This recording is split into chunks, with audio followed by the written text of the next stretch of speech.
Så er det blevet tid til at give et komplet eksempel på gamificering af kirkelig undervisning. I den her video, der får du et eksempel på, hvordan et års kirkelig undervisning kan bygges op omkring spilelementer og en historie.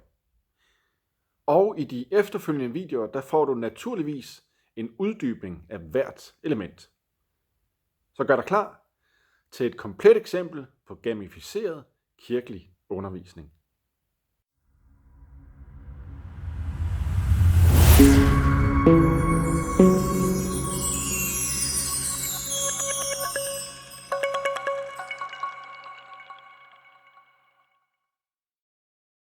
Faktisk så får du ikke bare ét, men 2 eksempler i den her video.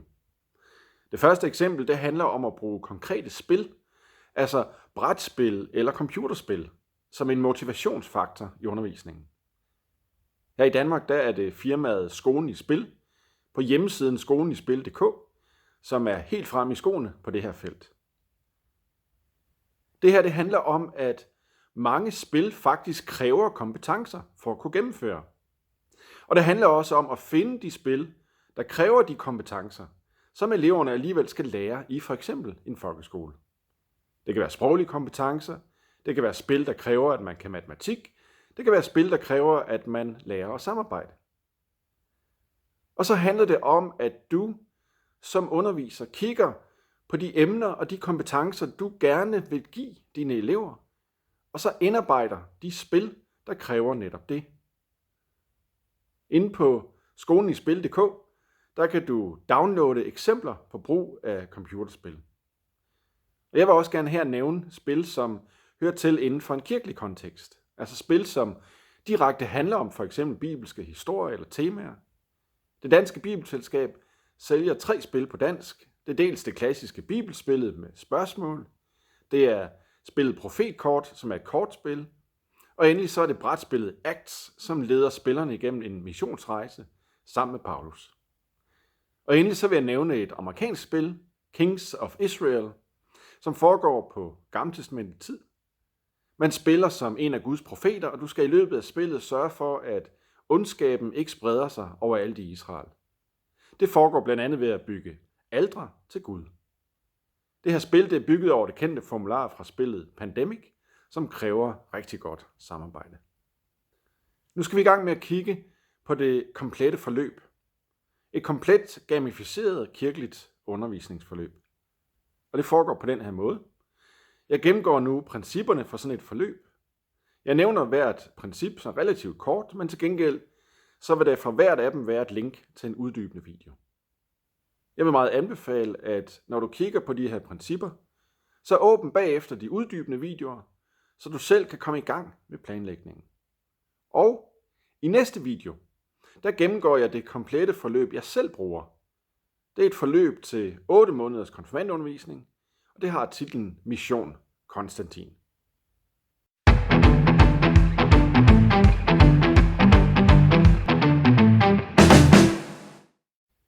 Det du ser her, det er et komplet diagram over 8 måneders undervisning bygget op omkring gamificering. Lige til at begynde med, der ser det måske uoverskueligt ud, men når vi zoomer ind, så vil det blive tydeligt, at forløbet består af blokke, som hænger sammen. Sådan helt overordnet er forløbet dette. Undervisningsforløbet bygger på en historie, et narrativ. Denne historie styrer, hvornår eleverne præsenteres for de temaer, som de skal have undervisning i. Og historien udvikler sig også. Du kan se de hvide knækkede linjer. Det er her, der sker noget afgørende nyt i historien, som derfor også leder undervisningen ind i en ny retning. Så vidt den styrende historie, lad os kigge på forløbet. Allernederst er der en introducerende del. Her bliver eleverne introduceret til den historie og den spilverden, de skal befinde sig i de næste måneder. De bliver inddelt i grupper. De får første del af historien præsenteret. De får at vide, hvilke roller de selv spiller i historien. De bliver præsenteret for spilelementerne, som jo er pointtavle, levels, boss fights og butikken. Og så går det ellers løs. Du kan se, at undervisningen er delt op i missioner. Hver mission knytter sig til historien, og hver mission indeholder en række ekspeditioner. De ekspeditioner kan munde ud i frivillige sideekspeditioner, og endelig så slutter hver mission med en bossfight, altså en slags eksamen, og udfaldet af de bossfights afhænger af de point, hver gruppe har opnået, og de varer, som de vælger at købe i butikken for deres point. Så langt, så godt. Nu zoomer vi endnu mere ind på det gamificerede forløbs enkelte elementer.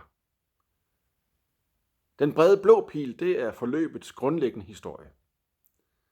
Narrativet. For en ting, det er at forstå, hvad det er, der gør et spil til et spil. Vi har allerede kigget på pointsystemer, levels osv. Men endnu vigtigere, ja måske allervigtigst, er det at bygge den gamificerede undervisning op omkring en historie. Historien, der ligger som fundament under hele forløbet, det er den store blå pil. Læg mærke til, at pilen går igennem hele forløbet, lige meget om det så er et par uger eller 8 måneder. Eleverne præsenteres for en historie, som de lever sig ind i og deltager i, og som udvikler sig i løbet af den tid, undervisningen varer.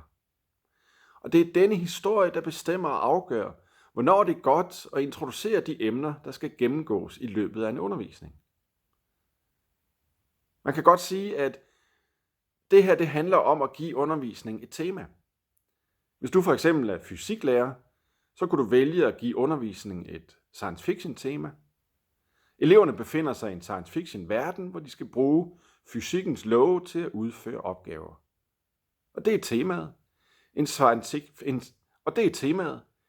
science fiction verden. Og her handler det så om for undervisningen at fylde denne verden med en historie. Det kunne være en historie om 2 grupper af aliens, som kæmper imod hinanden. Og en historie, som udvikler sig og forgrener sig, sådan at det for eksempel giver mening et stykke hen i forløbet og komme ind på bestemte fysikeksperimenter, som var for svære at lære eleverne i begyndelsen af historien. Inden du sender dine elever ud på missioner og ekspeditioner, så kræver det noget forberedelse. Det med at skabe en historie, det har vi allerede været inde på. Men det kræver også, at du opbygger et spilsystem bestående af point og levels og måske en butik. Du skal beslutte dig for, hvor mange point en gruppe får, når de har løst en ekspedition.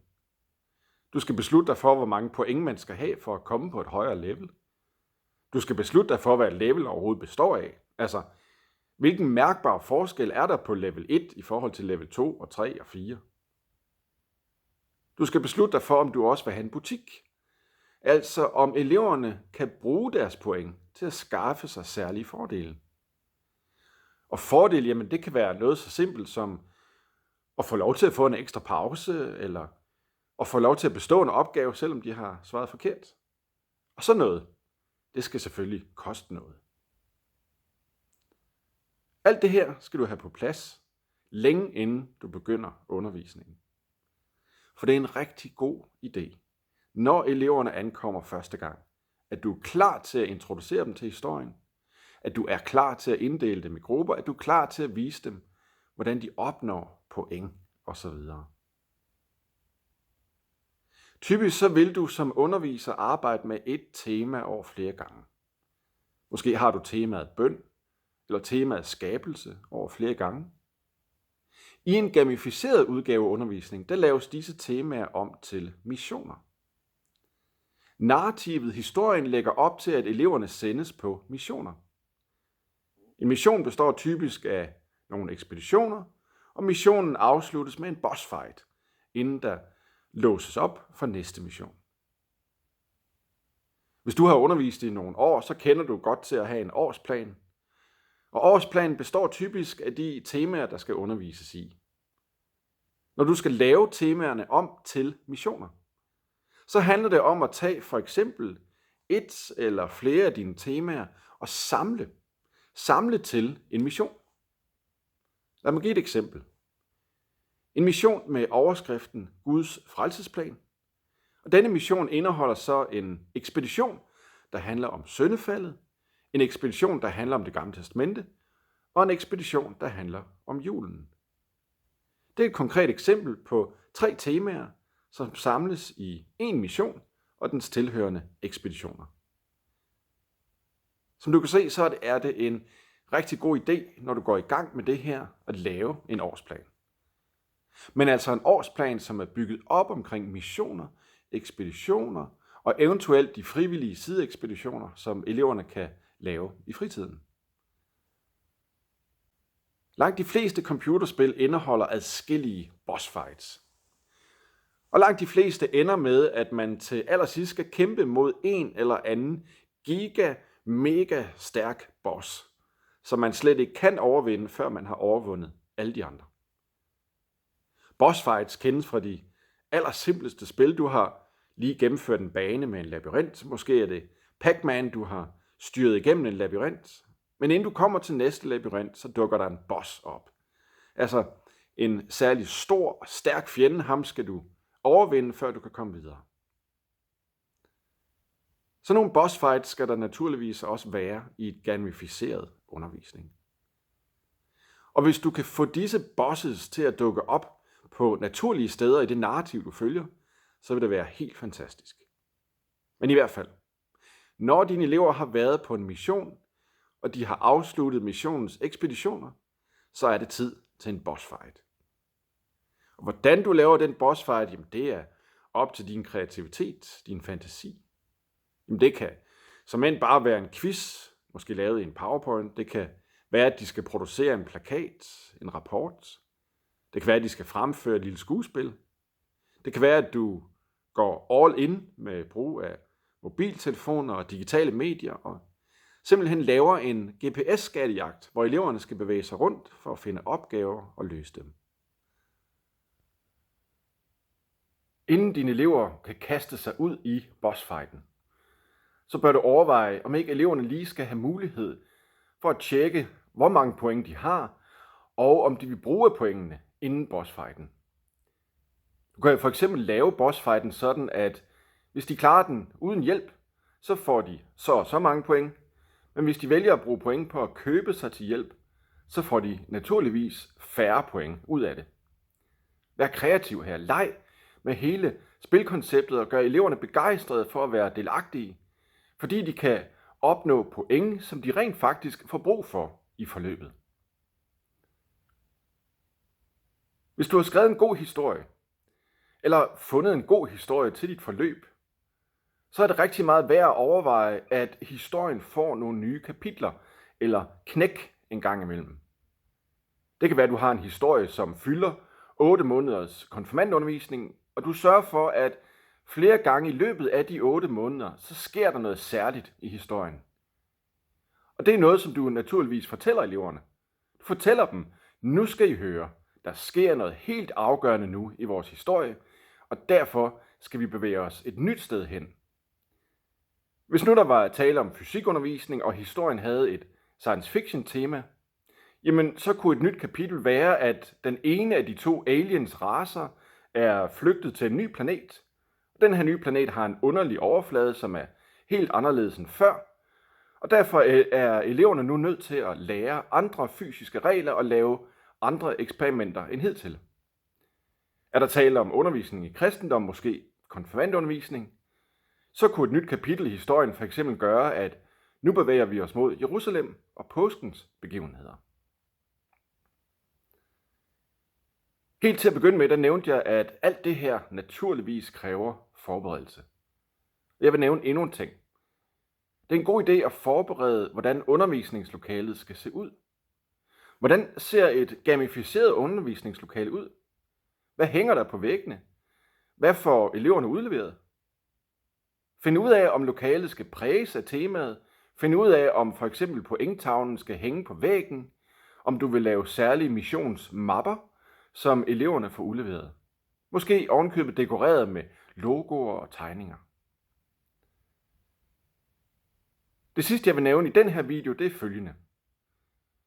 Du kan i princippet lave et undervisningsforløb, som er næsten 100% analogt. Altså, du kan lave et forløb, som ikke gør brug af internet, mobiltelefoner og computere. Du kan fremstille pointtavler, som bliver hængt op, og som du retter på ved hjælp af f.eks. whiteboard-tusser. Du kan give dem missionerne og ekspeditionerne på papir. Men du kan også vælge at gøre brug af digitale hjælpemidler. Du kan køre hele forløbet på en skærm via PowerPoint. Du kan lave pointtælling som et regneark. Du kan til og med give eleverne adgang til regnearket, sådan så de på deres mobiltelefoner kan logge ind og se pointstillingen. Du kan tage hele Open World-delen, altså sideekspeditionerne, og smide dem ud på en hjemmeside. Og den hjemmesides sideekspeditioner kan de for eksempel først få adgang til, når de har opnået et vist antal point, og du har givet dem en kode. Se, det var sådan set meget overordnet en gennemgang af et gamificeret kirkeligt undervisningsforløb. Der er mange elementer, mange detaljer. Jeg vil rigtig meget anbefale dig, at du åbner de ekstra videoer, som jeg har linket til. For hvert element er der selvstændige videoer, som går mere i dybden. Og når du så er klar til det, så kan du gå videre til den næste af de primære videoer. Det er den, hvor jeg gennemgår mit eget gamificerede konfirmandforløb, kaldet Mission Konstantin.